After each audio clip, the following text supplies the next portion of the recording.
sayang ang buhay.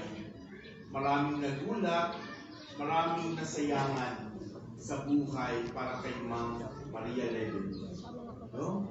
Kaya sabi nga natin, hindi natin alam hanggang saan nga ba. Hindi natin alam hanggang kailan nga ba ang buhay natin habang tayo ay narito sa mundo. Pero, sabi nga natin na matapos ang mabuhay tayo dito sa mundo na ito, sabi nga natin, ang buhay natin dito ay isang pahiram lamang na nagmumula sa ating Panginoong Diyos. Na kung saan ang buhay daw natin dito sa mundo ay puno ng pagpapala, puno ng grasya. Kaya nga, sabi nga rin natin, na ang buhay natin dito hindi pang matagalan, hindi pang permanente, pero ang totoong buhay at ang totoong buhay na mayroon tayo ay nasa sa piling ng ating Panginoong Diyos, na kung saan ang ating kapatid na yumaong ay pumasok na sa kaharian ng langit, na kung saan kaldoon na ang ating Panginoong Diyos. Hindi na tayo magtataka, hindi na tayo maghihintay pa, hindi na maghihintay ang ating kapatid na yumaong, dahil siya ay nasa kaharian ng Diyos. Dahil tayong lahat, sinasabi nga sa atin ng salita ng ating Panginoong Diyos, na bawat isa sa amin ay mayroong espasyo, mayroong lugar sa piling ng ating pong may kapal. Ikalawang,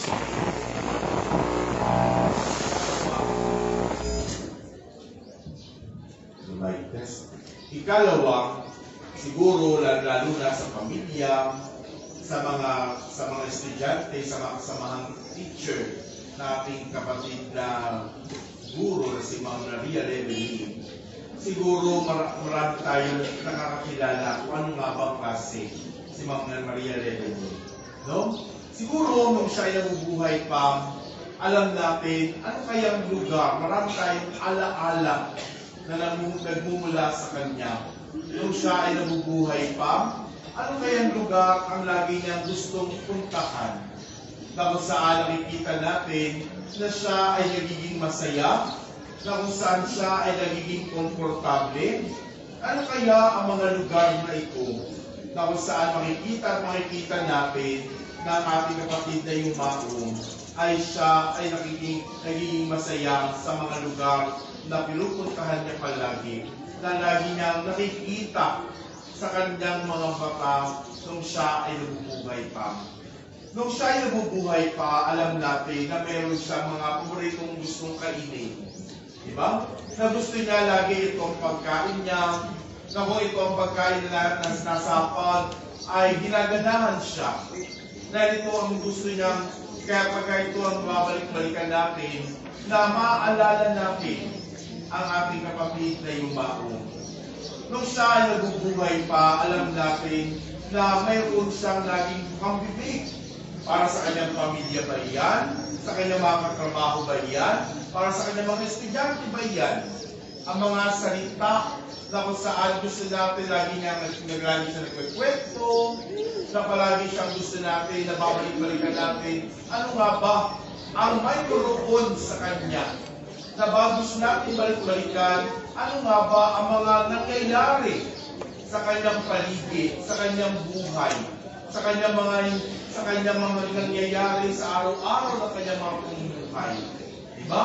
Kaya nga, ano nga ba ang lagi natin gustong balik-balikan para sa ating kapatid na yumaong na si Ma'am Maria Levin? No?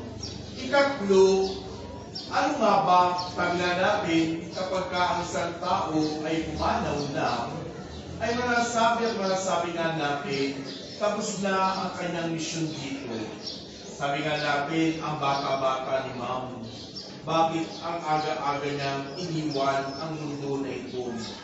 Marami pa sana siyang matutulungan, marami pa sana siyang magagawa, marami pa sana siyang masasabi, marami pa siyang matuturo sa ating lahat.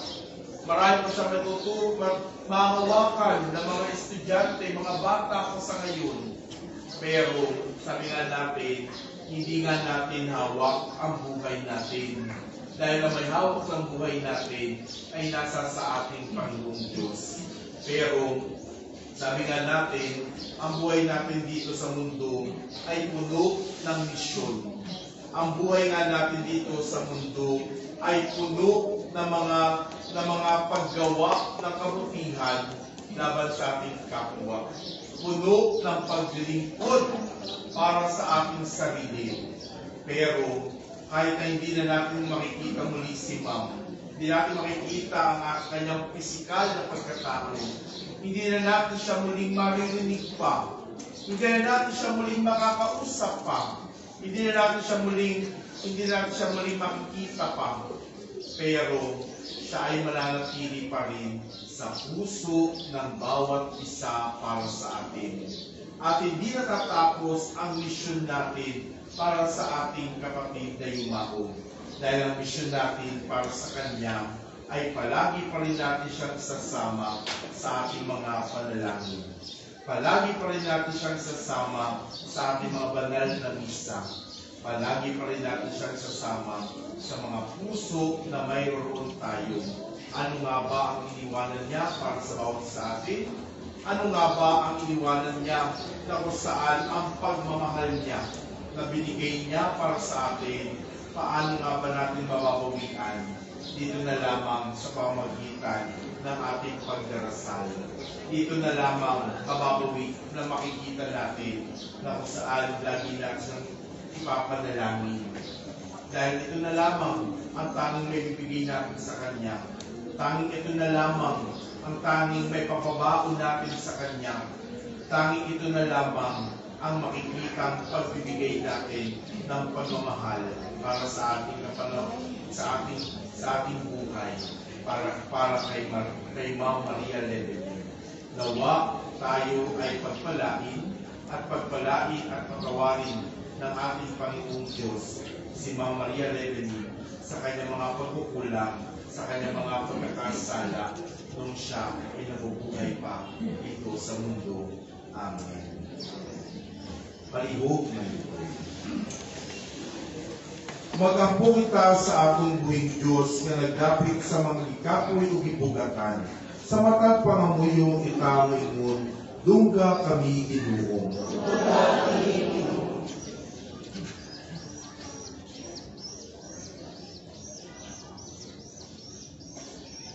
Alang sa tuigsoon nga namatay na si Maria Lebedin nga makapahulay na unta siya uban sa Ginoo. Magampo kita sa Ginoo. Dungga kami Ginoo. Alang sa mga kasugo ug kabukaton nga atong gibati nga makakablang unta ti tawo kahupayan sa presensya ni Kristo. Magampo kita sa Ginoo. Dungga kami Ginoo. Alang sa mga masakiton ug nagantos nga mga bati unta sila sa kalipay at paglaong gikan sa Ginoo. Magampo kita sa Ginoo. Dungga kami Ginoo. Alang kanato nga nagtigong dinhi, magpadayon unta kita sa pagtuo pagigugma samtang buhi pa aron sa husto nga panahon magkayusa kita pag-usap sa himaya sa langit. Magampo kita sa Ginoo. Dungga kami Ginoo. Ginoo, ikaw ang among kalipay ug kapahulayan. Dungga ang among mga pangamuyo uban sa imong gugma. Tabangi kami sa among pagsali ug pagsunod kanimo. Pinaagi ni Kristo nga among Ginoo. Amen.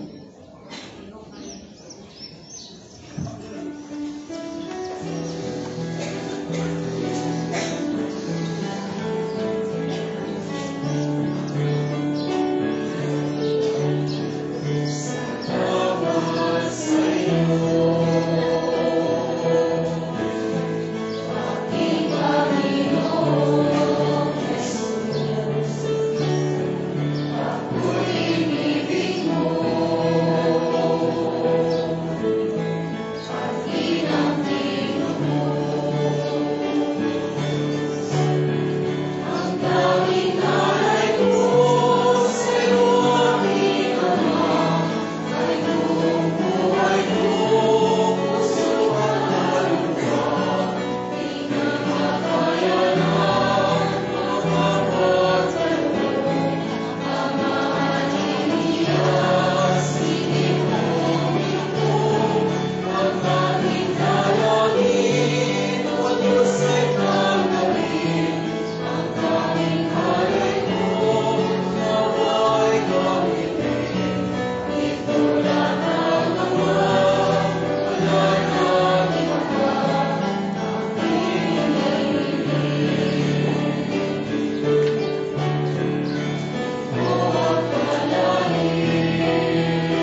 ako kamaron ng akong imong sakripisyo.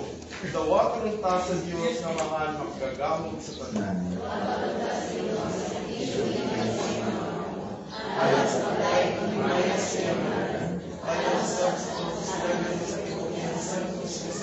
Dawata o Ginoo kining among halal alang sa among igsuon nga si Maria Levenin.